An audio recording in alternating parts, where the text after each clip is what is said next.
sheri shushu. Sheri meze neza. Ashima baby. Meze neza. Yego. Ashima. None warugiye. Shana nari ngaho haruguru nyene karaba umuntu araho. Ari ikintu twagira tuvugane vyo. Niyo kumeba cyane. Wase no guhebura bizi deja na urazi n'umusheri wanje. Ariko urahebana sivyo. Wase no guheba urabizi nyene akazi kisi. Ikose reka tubyihoze. Ejo urazi ikintu urabibuka ikintu twagihaye. Ejo mengani ku Severant vyibuka. Severant? None gahunda ipanze gute? Gahunda yejo sheri wase navyibagiye ndabizi kandi biri mu mutwe aha mu mutwe aha. Mugabo rero mbabarire ndafatiriwe vraiment jewe pere yambwiye ko tuzojana hari ya ruguru hari tuntu tuzojamwo bisaba rero yuko uzonyihanganira no kuvuga kanya ntagahari uzonyihanganira kubwe atani saha imwe kwezo bana saha imwe vraiment ejo sinzi vraiment umwanya sikirenga chawe vraiment wapi nta kundi basi reka tuna undi munsi nta kundi vraiment nta kundi unyihanganire tuzovugana basi we nta kundi we bye. Okay.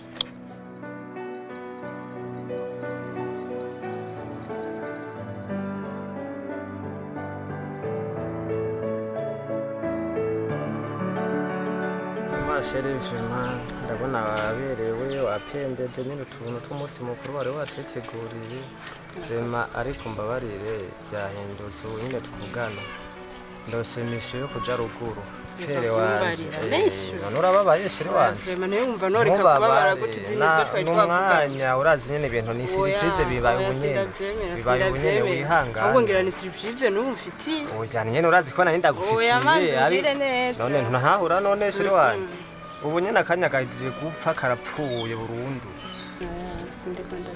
waberewe ndabibona kandi vraiment urabizi waberewe kubirwa n'ivyawe ariko untahure sinshobora gusiba mu rubanza rwa papa nawe uravyumva yansavye nka service nanje navye numva sino havura fata ivyiwawe n'ivya papa ngo ndabiguze ivyiwawe urumva yuko urabizi ndagukunda nta kibazo basi nta kundi reka nja kura abandi hantu mba ndatemberera we kumwe ati reka turavana ku telefone nta kibazo sivyo okay we bye rero sawa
uri kujahe Ninde bikende kubona none uri aha ni ruguru na uri inde uvuga ko utanzi rero umviriza rero dukeneye kumenya ninde ukunda hagati yacu kwishure reka kwitijisha twagukoranije ngaha kugira uduhinyisha itomo ubundi bwari kubundi Jesse Hondi si amanya afise ugiye ndagiye